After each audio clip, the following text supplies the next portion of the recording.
Hello, my name is Dominic Underhallhouse and welcome to another episode of Moonbreaker. So in the last video we were looking at a Zax control list running a couple of early drops, so Maximus, Blindsider Esli and Taria Arsenal. I've made one change since the last time we've done this. I've actually taken out Chuck & Co and I've brought in Deadeye. So again, the reason for this is a 2-cinder character with a ranged attack that can basically help us control the board early. So what we're looking at doing is using things like Maximus, Esli, Arsenal and Deadeye to take out the early units from the enemies. The reason for this is we want to basically stall the game to the late game, because these aren't how we win. We're not trying to rush, even though they're fast units. What we're trying to do is control things. We've got Axel Pyro to do a bit of AoE, take out multiple units at once, and we want to win with things like Florio Lancer and Aegis Sentinel to basically clear the board. So we're trying to get the game to the late game. We've got Taurian Guardian and Stitching Apache to help us do so, and get us a bit of that longevity, effective health on our units. And then Broken Vengeance, I think, is a very efficient unit. If they want to kill it, it's going to kill them. So all of these are designed to trade early on and then take over the late game with our big cinder-intensive AoE attacks and the ability to gravity disc things together. I'm starting to realise that I am using Sleeper Mines ineffectively versus Zax every time. I think in most of the time you probably just don't use it if their Zax is in range, because you just end up being pulled into your own mine and getting damaged. And it's your own units, it's killed my own units and damaged my own captain. In the last video I think we took 6 total damage from our own mines, possibly more. So these are the changes we're going to make. We're going to try and play a little bit differently and see if we can get some really good games in here. So, I'm really enjoying this list. I think it's a lot of fun. I think it's got a lot of potential, but I'm by no means a professional. I don't know, the ins and outs of everything. There could be units that I'm missing, but to me this feels like a really solid way to play. I do at some point want to paint my Zax, but I'm a little bit... Oh, there you go, they've got a nice one there. There was a Zax in the previous video that looked almost pearlescent. It was incredible. Okay, so this is a decent decent opening hand. So, what we want here? So Stimburst is really good with Esli. We're against another Zax. Vortex Beam could be very good here, and Stun. I think this is probably what we're going to take. Disruptor and Recall are fine, but they're not really... We're not going for like the long game early on. Stimburst is good, but again, we're not heavily melee. So I think Vortex and Stasis Field is what we're going to be looking at straight away. Now, unlike most games where I'm playing a sort of a controlling start, often with those, I'm trying to make very little movement, set up a situation where I can hide and that sort of thing. But what I'm going to be doing this time is moving aggressively, letting them take some damage off of our captain in order to get Esli into range. Okay, so this looks like they've just done sort of a few light touch changes to the base model, because compare it to ours, it's still got sort of the similar thing at the base, hasn't it? The same flames. The orbs are still the same on the arms as well, but they've actually gone ahead and painted the base and recoloured some of the Zax model itself. So I quite like that. It's a little bit more sort of intense, a little bit more obvious. So this is an interesting position from them because... okay, it doesn't actually give them line of sight on us. Oh, sorry, you're doing line of sight on them. So we can if we move over here, but we want to be making progress towards them to play out things like Blindsider Esli. So we're actually going to move aggressively towards them, let them get the first hit on us, but then we've got in range to get the next one. We can play Esli next turn, or Deadeye if we need to. I think it's probably going to be... Actually, I don't know. Because either way, we're not going to be spending all of our Cinder the following turn because we want to save up for Taurian Guardian. So it could even be that we want to play Deadeye here and maybe sort of play Deadeye in this sort of position. And, okay, so they're trying to minimise their hit chance. 13% minus, so yeah, it's going to be a slim chance, but they could hit it. If they knock us back, is more annoying. What is this? Is this Ion Storm? Yeah, they got the miss. Okay, so they didn't do anything there, which is fine. So we're going to get a better line of sight over here. 60% chance. Yeah, we got that, that's fine.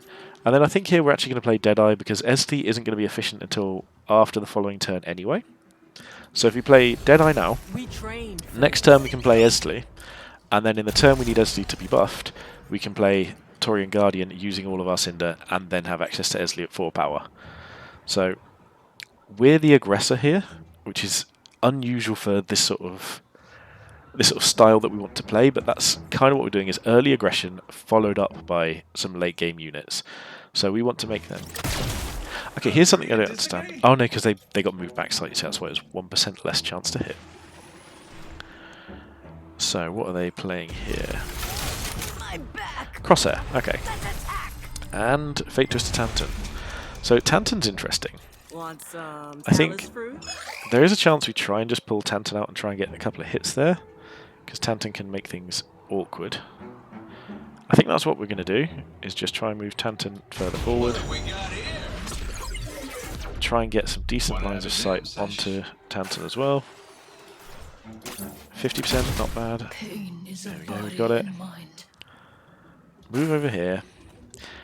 So we've got 4 this turn. Oh yeah, because I misjudged it. So what we can actually do is either play Taurian Guardian or play Esdli and give us Rapid Fire here. So what's the chance? 70%. Oh no, it's not Rapid Fire, it's Release Ozos. So I think we actually just play a front-facing Taurian Guardian. Actually no, because we don't have the... I'm not sure what's correct here. I think we're going to play Taurian Guardian just because it's a more efficient unit. And then just take the range shot over here. There we go, getting it down to 1. So I think we're in a good spot. Taurian Guardian making things harder to hit. Not sleeping, strategizing. I'm curious as to whether Crosshair works on newly played units. Okay, so Fate, yeah, so she's going to always hit. So Taurian isn't good versus Fate Twister Tantan, but we're going to be doing the best we can to just deal with that.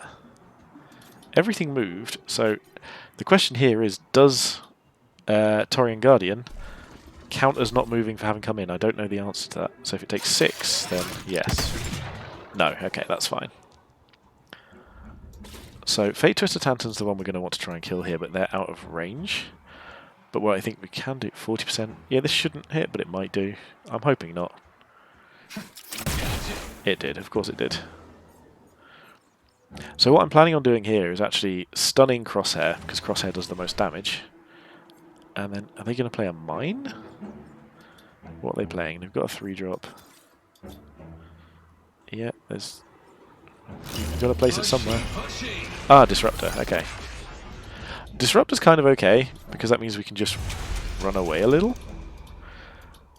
So, Deadeye's going to come over here and try and just poke Crosshair. Decent chance, that's fine. Zax is going to do a similar thing. I can't believe I've just locked myself out slightly. Just prod down there as well. We got the hit, which is excellent. So, Taurian Guardian needs to move. She's going to move over here. And then what we're going to do, so we can choose between blocking Crosshair and blocking... sorry, stunning Crosshair and stunning Zax. And I think what we're going to do is we're actually going to stun Zax, because if Crosshair wants to get in range, it's going to be very awkward for them to do so. We don't have much else we want to play here. We'd rather save our Cinder for next turn. So again, they can deal 3 damage to something guaranteed with this combo, but again, Fate Twister Tantan is going to be one of our priorities to take out. We're trying to take the slow and steady approach. You know, take them out of the game by grinding down all of their models and leaving them with very little left. So Zax hasn't taken much damage. They've got a chance at hitting Taurian Guardian, but it's not an easy one. Fate Twister Tantan has to basically sacrifice themselves if they want to give this anything more than 30%. So hopefully it'll miss. Yeah, there we go. So I think here, yeah. I think here we're in a really good spot, because Esdli is likely to be able to get over here, especially with our Vortex. Taurian Guardian can move in and start hitting Zax, because Taurian's going to die at some point. Okay, Zax has the Nano Shield, so we can just make them come to us. We can even use Taurian Guardian over here to take out... Ooh, Switchback. Okay. So the big question now is, can we kill a Switchback? Where can we get Switchback to? So we can absolutely get Taurian Guardian onto Switchback, and potentially over here as well. So Deadeye's going to move in a spot where she can see both. And also over here as well. Zax is less likely to be able to do so, so we need to spend our 7th Cinder. Okay, so that actually makes it very hard for us to spend everything that we need to. And this means we don't get the movement as easily, so we can spend 4, but it's playing literally everything. So I think we still do that. So we're going to move over here. I think we gravity disc these 2 in this direction. Okay, let's just start spending things. Okay, here we go. So this is what we do. We gravity disc these two together. We're going to use this to give release ozos here. This is going to use its range attack here. We're going to vortex here. We're going to melee here. Place a sleep mine there. We'll blindside Restley over here and just kill this. And range attack here. We missed. Okay, so that one miss was a bit brutal, but we're actually not in a bad spot here. Switchback is going to kill Taurian Guardian most likely. But that miss is brutal, so now they have to attack with Switchback, and if Switchback misses, they get killed on the backswing. They can move away. Yeah, they've got multiple options here, but Esley being over here is very good for us. Yeah, so they're having this is why I love Taurian Guardian. So they've got to double hit here. They miss, and they die. That is probably game. They just had 4 misses in a row. Taurian Guardian yet again bringing the MVP badge to the table. That was absolutely brutal for them. I'd feel a little bit sad if I was them, but it does happen. We go, we've leveled up Zax Jakar, and hopefully we're going to be doing a lot more of this as well. Oh, 500 blanks on the season track. We're so rich in blanks right now. What are we on?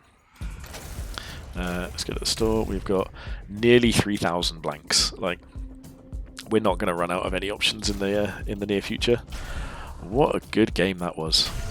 I think that was the best I've ever seen Taurian perform, and I already love Taurian Guardian. If there's any reason to play him in a list, that was it.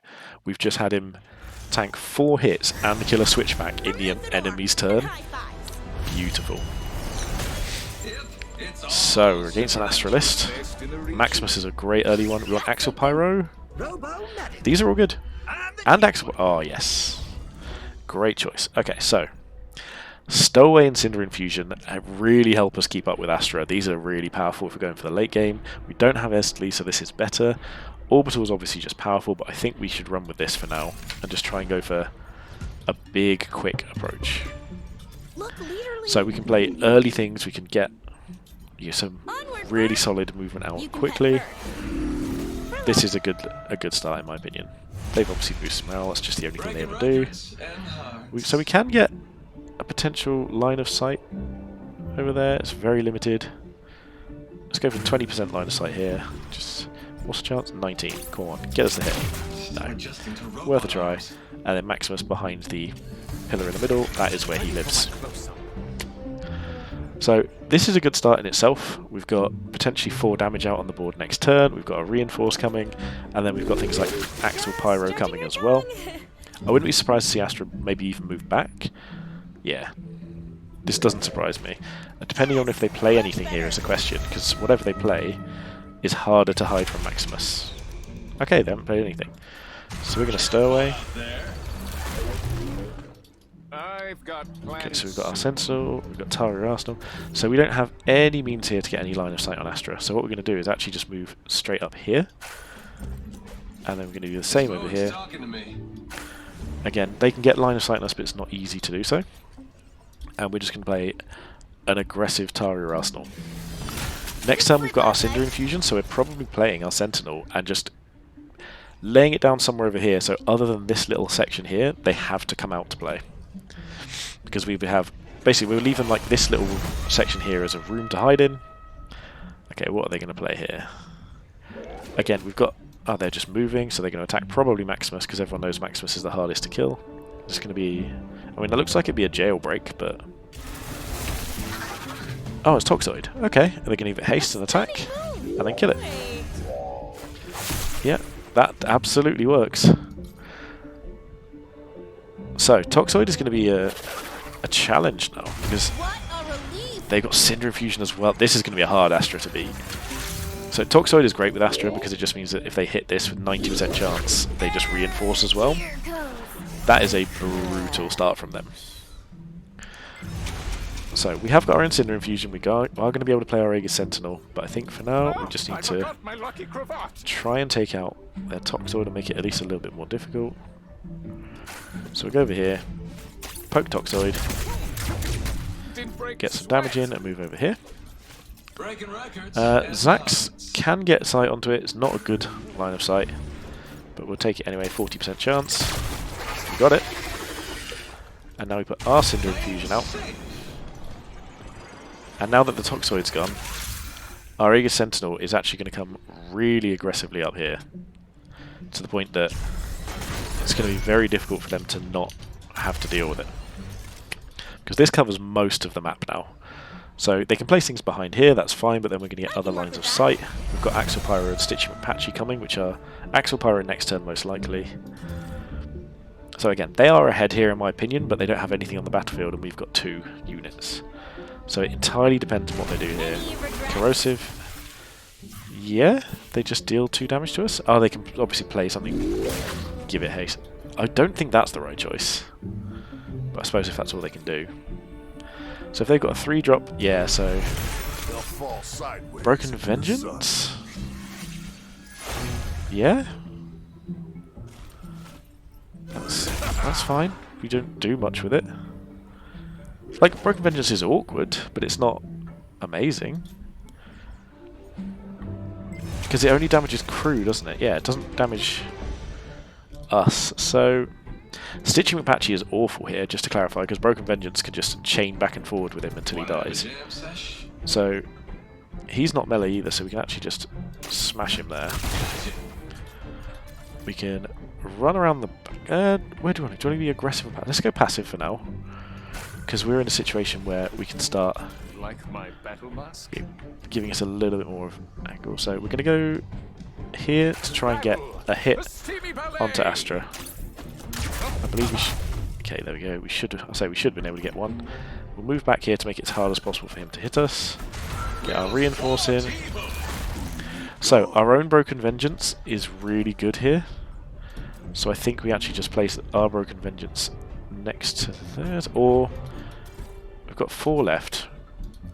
Yeah, I think we just be efficient with our Cinder and play Broken Vengeance here, and make them have to deal with us. This Flechette launcher can just sit here, it doesn't have to do anything. So, yep, they can come in, get a hit on something, but then he almost definitely dies next turn. Because we can get hit here, and then hit here, and that's the end of him. So Astra needs to basically play something, give it into the breach, and do something efficient here as well. And I don't know, depending on how much boost moraling they've done, what has actually been reduced. For instance, was there, but how much was there? So he was reduced by 1.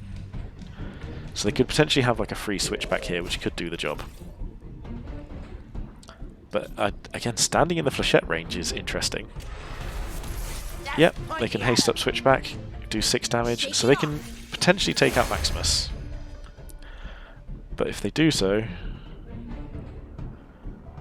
I think they're just in Flechette range of everything. I think that's a pretty poor decision. They could go for us. Yeah, they're just going for us. Okay, yeah, we might be dead here. And Astra just going for the aggressive shot.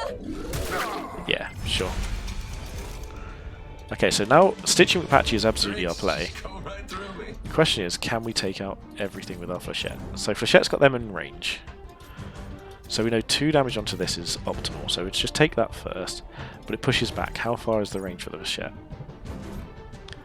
Okay, so it could actually be that we need to go over here. But we need to stay... In fact, no, let's go over here because then we're out of range of the Flechette. And push him back. Because this should still work, let's just check. Yeah, absolutely. I forgot So my then, lucky cravat. Maximus coming over here. Getting our damage on there. What was that? We're going to move Broken Vengeance to, let's say, here. And this needs to hit. 80%. There we go. And then we play Stitching McPatchy back here. And we get our Flechette launcher onto both of these. Excellent. Okay. Maximus can move again, so he's just going to move behind this. So we are weak. We're down to 5. It's very possible they could kill us from here. But I think this was our only option. They've only got 1 unit in hand, so it has to be able to deal 4 damage to us this turn, but they can also reinforce as well. And there is still the mischance. Ooh, okay. They got the 1. Have they got the 4? We're going to be basically healing every turn from now on. Our Flechette is not really an issue anymore. Florio Lancer. We need to kill that now.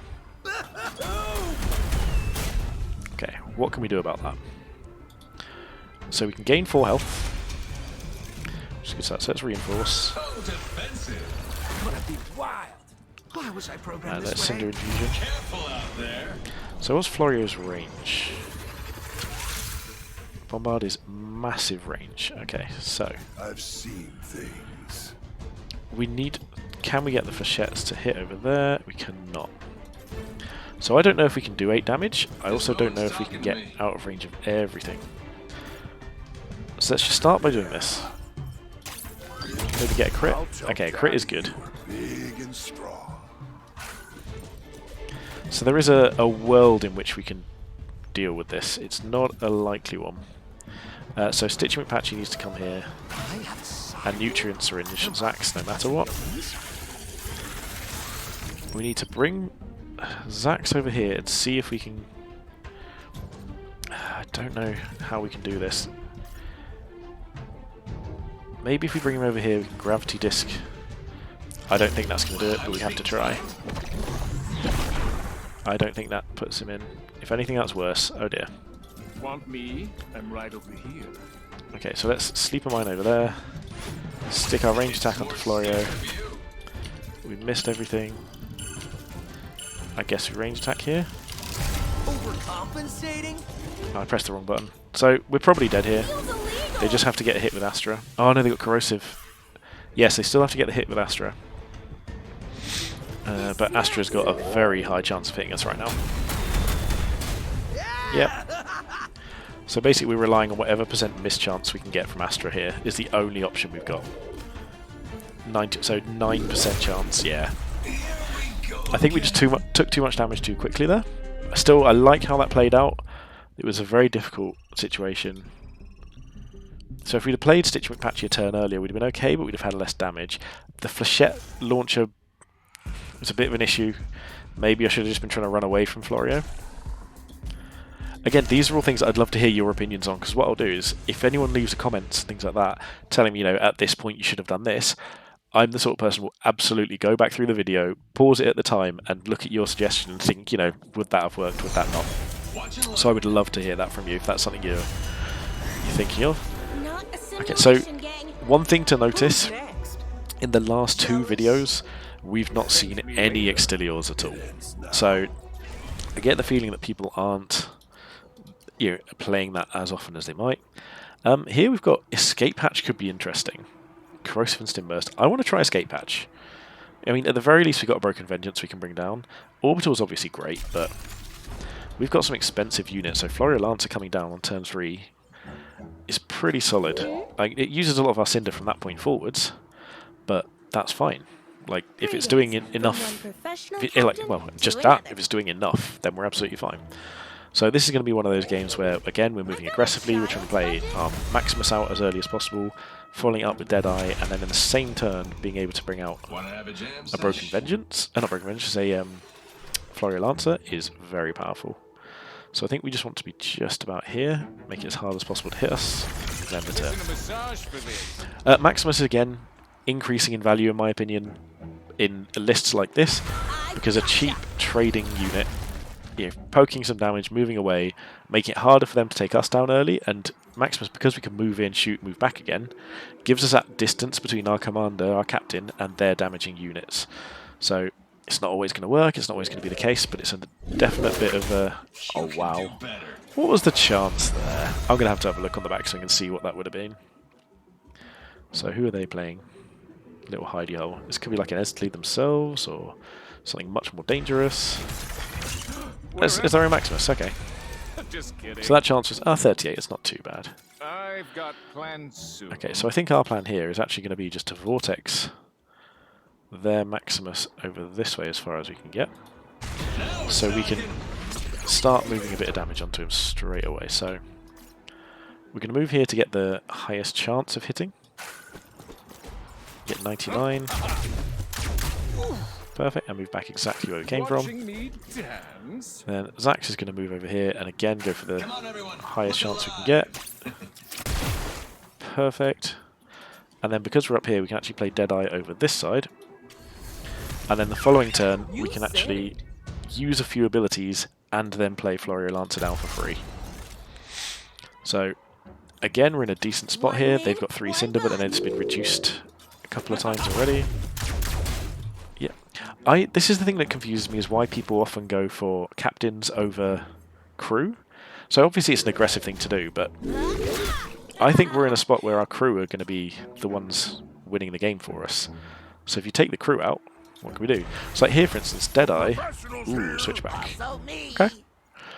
I think we can kill Maximus very easily here, and Maximus is usually quite difficult to deal with. For instance, here, this should be the damage that we need. So let's do that. Yeah. And then we've got Maximus, who can just come over here and start dealing with... Like, here's where I can understand doing it. That was brutal. Double miss from that point. Because Switchback can kill either of us, I think we just move over here and go straight for the range damage. And then we do escape hatch. The random is awkward. Kind of want it to be safer. That's upsetting. He literally got placed straight in front. So, you know what I can actually do is Gravity Disc back here. Ooh, yeah, let's do that. So, that is a much safer spot to be in. We can stick a Sleeper Mine over here to make their aiming a bit more awkward. There we go. That Gravity Disc was quite a clutch thing there, because now we've got Florio available, and it makes Switchback's attack a lot harder. Okay, this works. They've got Vortex. They're going to kill Florio here almost without a doubt. But we've got a good bit of crackback regardless, especially with our own Vortex, getting things in over here. I was worried they just one-shot one of these. Florio being one-shot is very unfortunate. Again, Switchback continues to be incredibly impressive. Okay. I mean, it didn't even need 2 hits, so at least they've made it slow for no reason. On this game, though, now that Switchback's here, we've got, what, 1, 2, 3, 4, 5 damage next turn. I almost feel like Broken Vengeance is our sort of big finisher here, potentially. But we can even just start trying to block in Switchback, because he doesn't have Airborne. Taurian Guardian. I know what people say, but I disagree. I think Taurian Guardian is incredible. I think underestimating Taurian Guardian is a huge mistake. So we're going to come in so that we can just start dealing as much to... So that's 76. Maximus can get to 76 as well. Wanna have a jam sesh? We can potentially just block Switchback in. So if we go here, we pop that there. Dropping a hot one. Get our range attacks in here. That's your Maximus service. in. We can't play Broken Vengeance, but we can reinforce. Axial Pyro is good. So here we're probably taking 6 damage to our commander. Maximus can move again, but I guess about here is where we want him, just to make it more difficult for anything they want to do. So we've trapped Switchback. We could take 6 damage to the face. That I disagree with, because... Oh, then we can just kill the mine. Yeah, that makes sense. So, not next turn after we've got Escape Hatch. I'm not sure about this, because not being able to deal with Switchback that early is really awkward. And this is where things like... so we can increase accuracy with Deadeye, which is brilliant, can really help here. So Deadeye can help us kill something like Taurian Guardian. We probably want to actually just take pot shots on Switchback first, so that Deadeye can guarantee the hits on Taurian. And here we're going to absolutely need Axial Pyro to provide that AoE that can't be dodged. So that's what we're going to be working on next turn. Alright. Oh, this is a jailbreak. Okay, this looks like it might be a jailbreak, trying to block both of us up. Oh, it's Tipu. Okay, that's terrifying. Hasty Tipu. Nearly kills us. Kill it with Astra. Draw a card. Oh, they did that in the wrong order. That was absolutely wrong. But yeah, here I think we've lost. I genuinely don't see how we come out of this situation, because Tipu is going to overpower us. It's going to take us out. But let's try, because there's fun to be had. Just look like you're thinking. So I think this attack is the right choice first. Okay, we got that. That's fine. Beats being in a lab, huh? We're gonna need to... We need to Axle Pyro, which means we can only Gravity Disc, we can't Sleeper Mine. Ah, there's no situation we get both of those away. So that has to go over there. We have to run over here, and we can just take a pot shot at Astra, I guess. Oh, that shows we had a... Oh, we've already shot, of course we have.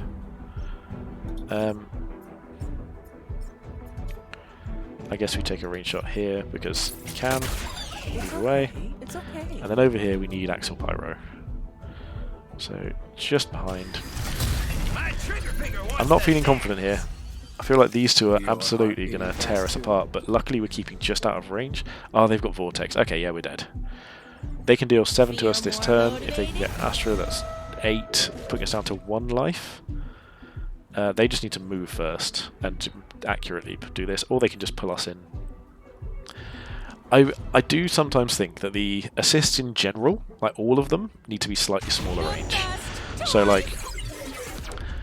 Ooh, okay, that was a miss on them, but I think they can just move into range. Yeah, they can just move. Like, I don't know how we ever deal with Tipu here. Are they just going to block us in? I mean, if they'd put it this side... Oh, they haste. Yeah, we're just dead. That's fine. That was really good. Like, see, this is a really hard to come out of situation, because Tipu just got big enough to not be able to deal with it. I think we had a reasonable board state, but we just weren't quite big enough. Again, I've really enjoyed this. I'm liking the list. I feel like we're still missing a couple of tricks here, and not in terms of the list. I think I like the list as it is. I feel like there's probably something we can fix here, but I'm not upset with how it's looking. But what I am starting to realise is that I think I'm playing a little bit suboptimally. You know, there's things that I'm not playing as well as I could be. Maybe I'm playing the wrong units. There could be a few things in like that, or maybe I'm just sort of, you know, not figuring out the best lines. I definitely think I'm not paying enough attention to assists, so I'm going to be keeping an eye on that in future, and yeah, keeping track of my opponent's assists, what they can be doing with it, and then, yeah, I'm not sure, but I'm really enjoying like learning this and finding out. So if you've got any ideas of what I should be doing differently, please let me know. If you've got any sort of videos you'd want to see in the future, again, give me a shout and I'll be happy to look it through. But mostly for now, I want to say, you know, thank you very much for watching. If you could like, subscribe, comment, anything like that, the usual YouTube stuff, I'd really, really appreciate it. It really does brighten my day, and I do read every single thing that you guys post. So thank you very much for watching, and have a good day.